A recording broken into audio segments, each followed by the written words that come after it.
안녕하십니까, 박사입니다. 사우디아라비아 리야드에서 열린 러미 회담 직후 세르게이 라브로프 러시아 교부장은 매우 흡족하다는 반응을 보였습니다. 그는 러시아의 스샷 나찰리 슬루샤츠 두룩두루가 러시아와 미국이 서로 경청하기 시작했다고 말했습니다. 라브로프는 특히 미국 측이 이제 러시아의 입장을 더 명확하게 이해하게 됐다고 믿을 만한 이유가 있다고 설명했습니다. 그는 푸틴 대통령의 수많은 성명에서 발표한 구체적인 예를 들어 러시아의 입장이 자세히 설명됐다고 말했습니다. 아울러 리야드 회의가 러미 양국 대통령이 정상회담을 위한 준비를 한다는 데 동의하면서 시작됐다고 시작했습니다. 라브로프에 따르면 모스크바와 워싱턴은 국가적 이익이 일치할 때 노력은 통합되어야 하며 그 노력은 지정학적, 경제적 영역에서 상호 유익한 프로젝트를 통해 관련 분야에서 실행되어야 한다는 데 동의했습니다. 라브로프는 모스크바는 나토 깃발 아래 든 개별 국가 군대든 나토와 연관된 군대가 우크라이나에 들어오는 것을 용납할 수 없다는 입장도 분명했습니다. 첨언하자면 윤석열이 적고를 당하기 직전 우크라이나에 전운 분석팀을 보내야 한다고 떠드는 자도 있었는데 그랬다면 정말 큰일 날 뻔했습니다. 라브로프는 또 외교사절단 문제도 양국이 단번에 해결해야 한다는 데 동의했다고 밝혔습니다. 외교 문제를 완전 정상화한다는 것입니다. 마르코 루비오 미 국무장관도 양국 간 갈등이 종식되면 역사적인 기회가 열릴 수 있다고 말했습니다. 그러면서 서방은 우크라이나 평화협정의 일환으로 러시아에 대한 제재를 제거해야 할 것이라고 했습니다. 그는 미국과 동맹국은 우크라이나 갈등에 대한 지속 가능한 해결책을 달성하기 위해 러시아에 부과된 제재를 해결해야 한다고 설명했습니다. 미국이 테러 제재를 풀면 다른 서방 국가도 이에 따라야 한다는 얘기입니다. 루비오는 갈등을 종식시키려면 모든 측에서 양보가 있어야 한다고 했습니다. 그는 테러 해제 절차는 미국의 동맹국들도 포함되어야 한다면서 유럽연합도 어느 시점에 협상 테이블에 앉을 것이라고 덧붙였습니다.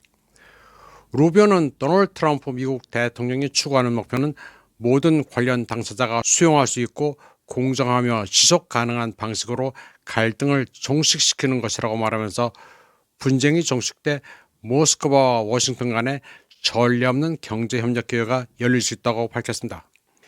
미국이 이 정도면 한국도 테러 정책을 확 바꿔야 합니다. 루비오가 말한 앞으로 열릴지도 모를 역사적 기회를 한국도 잡아서 잘 활용해야 합니다.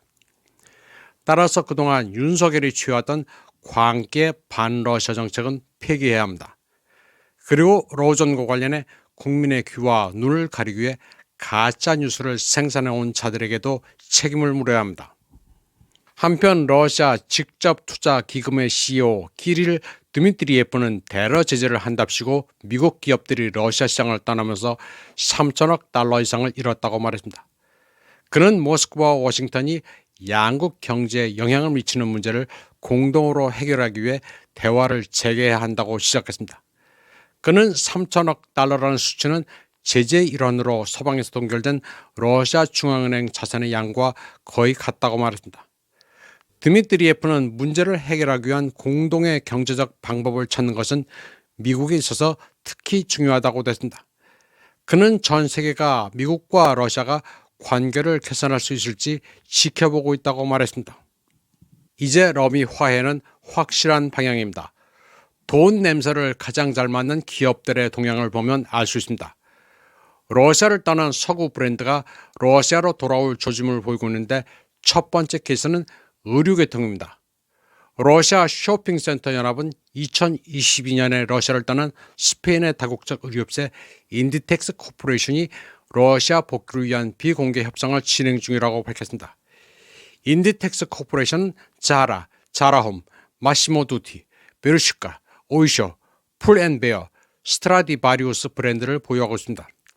아나톨리 악사코프 국가두마금융시장위원장은 비자와 마스터카드도 올해 운영을 재개할 수 있을 것으로 보고 있습니다.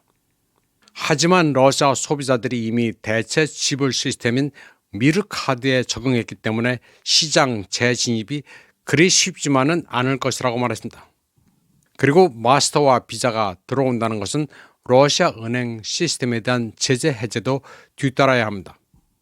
또 올해 말까지 러시아에 맥도날드 매장이 오픈할 것이라는 의견도 있습니다. 다만 그 경우 맥도날드는 러시아에서 직접 운영하지 않고 프랜차이즈를 통해서만 들어옵니다. 그리고 이미 러시아에 대체 브랜드가 있는 만큼 90년대 초반처럼 러시아에서 맥도날드 매장이 열광적으로 오픈하는 일은 없습니다. 러시아 커뮤니케이션 경영연구소의 바짐 시프로프는 펩시코, 코카콜라, 애플, 시스코, 마이크로소프트, 존슨앤존슨, 나이키, 포드 같은 기업도 러시아로 복귀할 것으로 예측했습니다.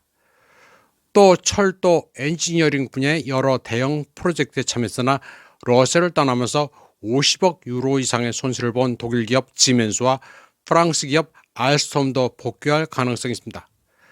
러시아 시장이 그들에게 여전히 매력적이기 때문인데 러시아는 이미 관련 부문의 기술을 국산화했습니다.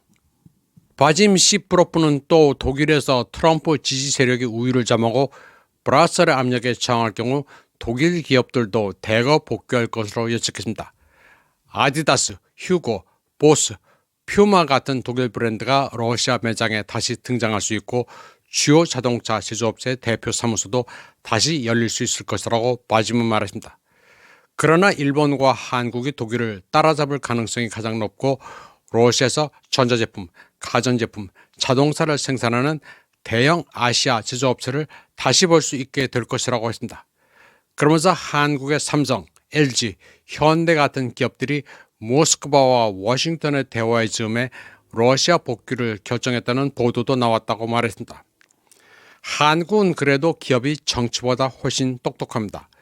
정치인과 관료 조직은 기업의 발목만 잡을 뿐입니다. 러시아는 이미 전승국입니다. 지금이라도 빨리 화해를 시도하는 게 국익입니다. 그리고 러소포비아에 미쳤던 사람들은 반성을 해야 합니다. 한편 바짐 시프로프는 또 여러 주요 항공사들도 우크라이나 분쟁이 끝난 뒤 가능한 한 빨리 모스크바와의 관계를 회복하려 할 것이라고 믿고 있습니다. 다음 소식입니다. 영국의 텔레그래프는 트럼프가 전쟁 배상금으로 우크라이나 숨통을 조이려는 비밀 계획이 공개됐다고 보도했다. 이 신문은 트럼프가 독일의 1차 세계대전 배상금보다 더 높은 GDP 비중을 요구하는 바람에 키예프가 패닉에 빠졌다고 전했습니다. 미국이 그동안 지원해준 것을 히트루 같은 자원에 대한 권리를 팔아서라도 갚으라고 한 내용을 보도했습니다.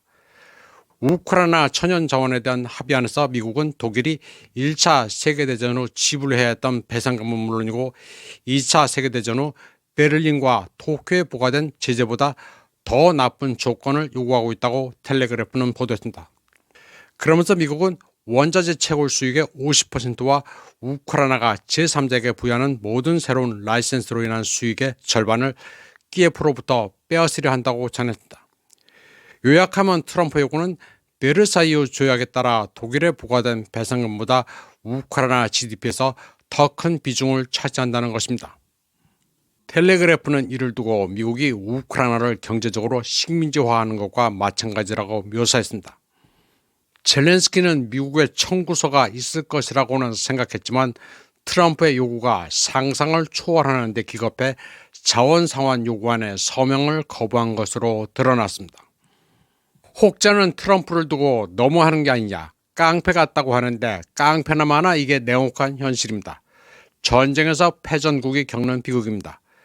국제정세는 선악이 아니라 있는 그대로의 현실을 냉혹하게 봐야 합니다. 이번 방송은 여기까지 하겠습니다. 시청해주신 여러분 감사합니다.